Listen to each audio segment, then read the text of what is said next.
আসসালামু আলাইকুম রহমতুল্লাহি ওবরকাতুহু।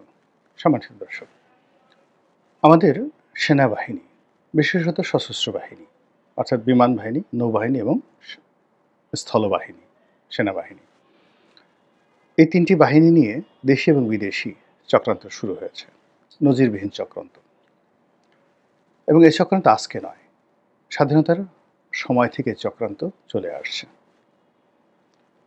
যখন পাকিস্তান জমানা ছিল, তখন যে পাকিস্তান সেনাবাহিনী, সেই সেনাবাহিনীতে বাঙালির যে অংশগ্রহণ একেবারে সীমিত পরিসরে ছিল। আবার যখন স্বাধীন বাংলাদেশ হলো, স্বাধীন বাংলাদেশে বঙ্গবন্ধুর যে জমানা, সেই জমানাতে সেনাবাহিনীর মধ্যে একটা নিদারুণ অপপ্রচার শুরু হয়ে গেল যে ভারত চাচ্ছে না যে বাংলাদেশে একটা শক্তিশালী সেনাবাহিনী থাকুক। ২ নম্বরে যখন বঙ্গবন্ধু রক্ষী বাহিনী নামক একটি প্যারামিলিটারি বাহিনী গঠন করলেন, তখন কি হলো, এই যে সেনাবাহিনী, সেই সেনাবাহিনীর মধ্যে নানা রকম বিভ্রান্তি ছড়িয়ে পড়লো যে আসলে বঙ্গবন্ধু সেনাবাহিনীটাকে ডিসব্যান্ড করার চেষ্টা করছেন। এবং ওই সময়টিতে রক্ষী বাহিনীর অত্যাচার, কর্মকাণ্ড, পুলিশের অতিরিক্ত বাড়াবাড়ি বঙ্গবন্ধুর জামানাতে, এবং সেখানে পুলিশের অনেক কর্মকর্তা যারা বঙ্গবন্ধুর সঙ্গে খুব ভালো সম্পর্ক রক্ষা করতেন, তাদের যে দাপট, সেই দাপটের কারণে সেনাবাহিনীর যে উর্দি, সেই উর্দিতে বলতে গেলে আঘাত লেগেছিল। এবং প্রায় সকল সেনা সদস্যই মনে প্রাণে সরকারের কর্মকাণ্ডের উপর বীতশ্রদ্ধ ছিল। ৭৫-১৫ আগস্টের পর যখন একটা পরিবর্তিত পরিস্থিতি এলো, সেই পরিবর্তিত পরিস্থিতিতে একেবারে ১৯৭৫ সনের আগস্ট মাস থেকে নভেম্বর মাস পর্যন্ত, ৭ই নভেম্বর পর্যন্ত সেনাবাহিনীর অস্তিত্ব নিয়ে যে ঘটনা ঘটেছে, এটি মানে দক্ষিণ পূর্ব এশিয়াতে অন্য কোনো সেনাবাহিনীর ভাগ্যে এই ঘটনা ঘটেনি। পুরো সেনাবাহিনী বিভক্ত হয়ে গেছিল অনেকগুলো গ্রুপে। বঙ্গভবন কেন্দ্রিক খন্দকার মোশতাকের অনুগত একটা গ্রুপ, সাবেক সেনা কর্মকর্তা এখন যেভাবে রাওয়াতে বসে ইকবাল করিম ভূঁইয়াদের নেতৃত্বে একটা গ্রুপ খুব তৎপর, ঠিক ওই সময়টাতে কর্নেল ফারুক, কর্নেল রশিদের নেতৃত্বে একটা গ্রুপ ভীষণ রকম ক্ষমতাধর হয়ে পড়েছিল, যারা সেনাবাহিনীতে ছিল না কিন্তু বাইরে থেকে চালাচ্ছিল। কর্নেল তাহের তিনিও সেনাবাহিনীর বাইরে থেকে আরেকটি গ্রুপ পরিচালনা করতেন, অসম্ভব রকম শক্তিশালী ছিলেন। খালেদ মোশাররফের নেতৃত্বে একটা গ্রুপ সেখানে ছিলেন এবং তারা শেষ পর্যন্ত একটা কূ করে বসলেন। এর বাইরে বিমান বাহিনীতে একটা গ্রুপ তৈরি হয়ে গেল যারা সেনাবাহিনীকে সরাসরি চ্যালেঞ্জ করলো, এবং এই বিমান বাহিনীর এই গ্রুপটি বঙ্গভবনে বোমা ফেলানোর জন্য, ডাইরেক্ট অ্যাটাক করার জন্য তারা রীতিমতো মেন্টালি প্রস্তুতি নিয়ে ফেলেছিল। নৌবাহিনীর কথা আমি বলতে পারবো না। এর মধ্যে যখন শহীদ প্রেসিডেন্ট জিয়াউর রহমান দৃশ্যপটে এলেন, তখনও প্রায় বছর খানিক সেনাবাহিনীর মধ্যে অসহল অবস্থা চলেছিল। তিনি প্রাণান্ত চেষ্টা করে এখানে একটা কমান্ড ফিরিয়ে আনার চেষ্টা করেছিলেন, এবং এর ফলে সেনাবাহিনীর ভিতরে অসংখ্য কূ হয়েছিল। এই যে বিভেদ এবং বিসংবাদ, এই কথাগুলো বললাম এই কারণে যে এটা এরকম একটা বাহিনী, স্পর্শকাতর সামরিক বাহিনী, এটা যুগে যুগে এখানে আপনি যদি একটা টোকা দেন ১০০ বছর আগে, সেই টোকাটা কিন্তু ১০০ বছর পর্যন্ত থেকে যায় এবং ধীরে ধীরে এটা ক্যান্সার আকারে দেখা দেয়। এবং এই যে জিয়াউর রহমান জামানাতে যে সকল কূ হয়েছিল, পাল্টা কূ হয়েছিল, যে পাল্টা কূ বা কূয়ের পেছনে যেটা বঙ্গবন্ধু জামানার ফ্রাস্ট্রেশন ছিল, আবার বঙ্গবন্ধু জামানাতে যে ফ্রাস্ট্রেশন ছিল তার পেছনে মুক্তিবাহিনী, রক্ষী বাহিনী, ভারতীয় বাহিনী, আবার তারও আগে পাকিস্তান বাহিনী, তাদের থেকে এনে আবার বাংলাদেশে যারা মুক্তিযুদ্ধ করেছে, যারা করেনি, এই সকল বিভেদগুলো আবার দেখা গেল যে যখন জিয়াউর রহমান সাহেব তিনি শহীদ হলেন, জাস্টিস সাত্তার ক্ষমতায় আসলেন, এরশাদের নেতৃত্বে সেখানে একটা বিরাট কূ হয়ে গেল। এবং এরশাদের জমানাতে যখন কূ হলো, সেই কূ হওয়ার ফলে এরশাদ খুব, যাকে বলা হয়, চতুরতার সঙ্গে তিনি মুক্তিযুদ্ধপন্থী যারা সেনা কর্মকর্তা, তাদেরকে সেই শহীদ প্রেসিডেন্ট জিয়াউর রহমানের হত্যাকাণ্ডের সঙ্গে সম্পৃক্ততা রয়েছে এই অছিলায় করে সেনাবাহিনীর ভিতরে যে অভিযান চালালেন, এতে অনেক মেধাবী, অনেক যোগ্যতর সেনা কর্মকর্তা ফাঁসির কাস্টে ঝুললেন, অনেকে চাকরি হারালেন। এই হলো তাদের যে একটা পার্মানেন্ট ড্যামেজ শুরু হয়ে গেল এরশাদ জামানাতে। দ্বিতীয় তাদের যে ড্যামেজ, সেই ড্যামেজটা হলো এরশাদ সেনাবাহিনীকে ব্যবহার শুরু করলেন রাজনৈতিক কর্মকাণ্ডে, তার ব্যক্তিগত অভিলাষ পূর্ণ করতে, এবং এই কাজ করতে গিয়ে তাদেরকে লোভ দেখালেন, নারী দিয়ে লোভ দেখালেন পদ পদবি দিয়ে এবং অর্থ দিয়ে। সারা বাংলাদেশে যে সেনা শাসন শুরু হলো প্রথম দিকে, যে সকল মার্শাল ল কোর্টগুলো তিনি গঠন করে দিলেন, সেখানে যাচ্ছে তাই হওয়া শুরু করে দিল। যে সকল কর্মকর্তারা মেজর র্যাঙ্কের একটা ডিস্ট্রিক্টের চিফ মার্শাল অ্যাডমিনিস্ট্রেটর হিসেবে তারা দায়িত্ব পালন করতেন, এবং সেখানে যে নয়েস হয়, যদুমধু যা কিছু হয়েছে, এটা পুরো সেনাবাহিনীর যে স্ট্রাকচার সেটাকে নষ্ট করে দিয়েছে। ফলে ডিজিএফআই, তারপরে শেষে সেনা গোয়েন্দা এবং সেনাবাহিনীর যে ইমেজ, এটি মারাত্মকভাবে মানে লোপ পেয়েছে। পরবর্তীতে যখন 91-এর একটা পরিবর্তিত পরিস্থিতি এলো, সেটা কিন্তু উন্নয়ন ঘটেনি। সেটা উন্নয়ন ঘটেনি। এরশাদের যে সেই যে প্রিভিলেজগুলো, সেই প্রিভিলেজগুলো আরও বাড়লো। সেনাবাহিনীকে আরও সুযোগ দাও, আরও ক্যান্টনমেন্ট করো, ট্রেনিং দেওয়ার পরিবর্তে তাদেরকে টাকা দাও, তাদেরকে জাতিসংঘে পাঠাও। সব মিলিয়ে তাদের সুযোগ সুবিধা বৃদ্ধি করতে গিয়ে তাদের দক্ষতা এবং অভিজ্ঞতা কমিয়ে দেওয়া হলো, এবং তাদেরকে ইফেক্টিভ একটা সেনাবাহিনী বা দক্ষ সেনাবাহিনীর পরিবর্তে একটা রাজনৈতিক দলের অনুগত সেনাবাহিনী করার যে চেষ্টা, এটা শেখ হাসিনার জমানাতে এসে বটবৃক্ষে পরিণত হয়ে গেল। এবং 2009 থেকে একেবারে 25 পর্যন্ত এই সেনাবাহিনীতে যা কিছু আওয়ামী লীগ করেছে, এসবই কসমেটিক ডেভেলপমেন্ট। ভালো ভালো হেলিকপ্টার, ভালো ভালো গাড়ি, ভিতরে অসম্ভব সুন্দর সুন্দর রাস্তাঘাট, সুযোগ সুবিধা, তারপর শেষে জলসিঁড়ি আবাসিক প্রকল্প, মিরপুর ডিওএইচএস, এরকম অসংখ্য সুযোগ সুবিধা তাদেরকে দেওয়া হলো। এবং সেনা কর্মকর্তাদেরকে পুলিশের চাইতেও আরও, যাকে বলা হয় আওয়ামী লীগের জন্য ইফেক্টিভ করার ক্ষেত্রে, তারা এখানে দলীয় রিক্রুটমেন্ট বানানোর চেষ্টা করলো।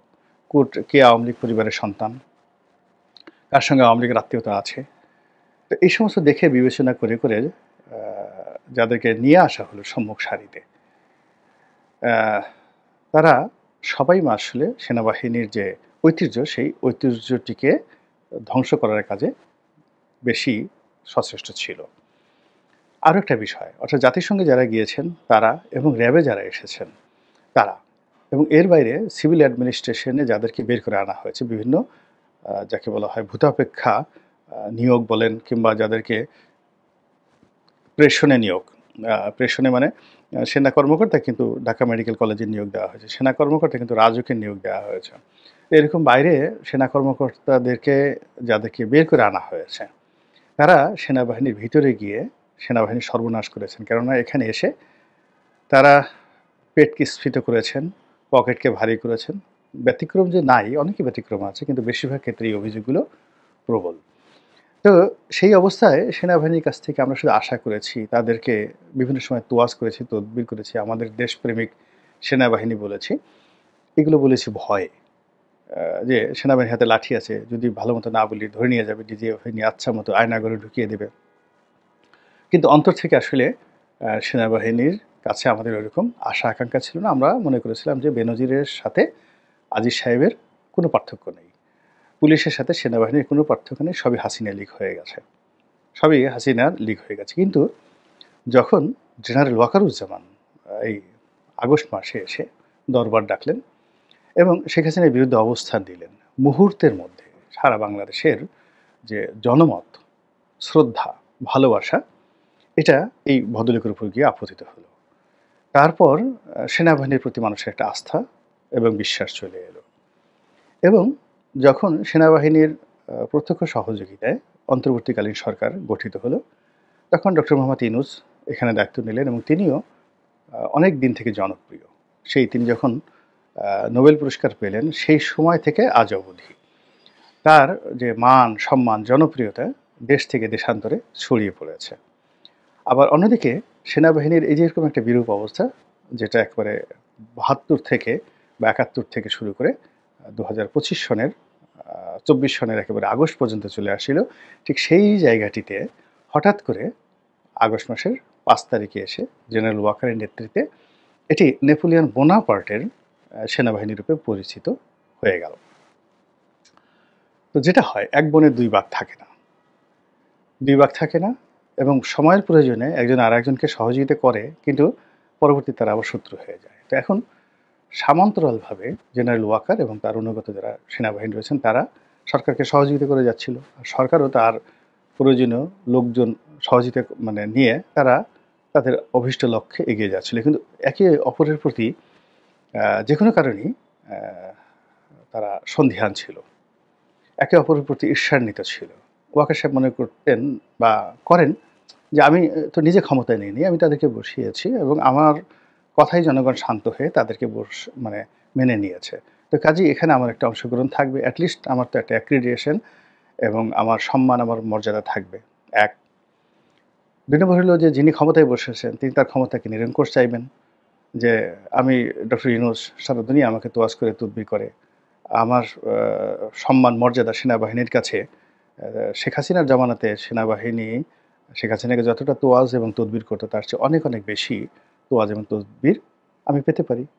কিন্তু এই যে দুজনের যে মনস্তাত্ত্বিক, এই মনস্তাত্ত্বিক ঘটনায় ধীরে ধীরে দেখা গেল জুন জুলাই আগস্ট আগস্ট মাসটা হলো, সেপ্টেম্বর অক্টোবর মাসে এসেই এটা ভেঙে পড়ল। এবং আপনার মনে আছে যে সেনাবাহিনী প্রধান যখন প্রথম বললেন যে 18 মাসের মধ্যে একটা নির্বাচন হতে পারে, তখন এটা নিয়ে সরকার একেবারে তেলেবেগুনে জ্বলে উঠল। বললেন যে এটা তিনি বলতে পারেন না, এটা তার ব্যক্তিগত বিষয়, এটা কেন বলবেন। এবং প্রথম ধর্ম উপদেষ্টা, যিনি একেবারে শান্তশিষ্ট মানুষ, তিনি একেবারে সরাসরি সেনাবাহিনী প্রধানের বিরুদ্ধে বক্তব্য দিলেন সেই 2024 সনে। ওই যে শুরু হতে হতে এখন এমন একটা পর্যায়ে চলে এসেছে, আমরা প্রকাশ্যে অনেক কথা বলছি, কিন্তু আমরা নিজেরা যে কথাগুলো বলছি সেই কথাগুলো আমরা প্রকাশ করতে পারছি না। আমাদের সবার মনের মধ্যে একটা হিসাব আছে এবং সেই হিসাবে আমরা আলটিমেটলি কিছু একটা চাচ্ছি, তারপরে আমরা কিছু একটা ভয় করছি, আমরা কিছুর আশঙ্কা করছি, আমরা কাউকে উপরে স্থান দিচ্ছি, কাউকে নিচে স্থান দিচ্ছি। আমরা মনে করছি যে এই লোক যদি একটা চড় মারে ও টিকবে না, আমরা মনে করছি এই লোক যদি একটা ধাক্কা মারে ও টিকবে না।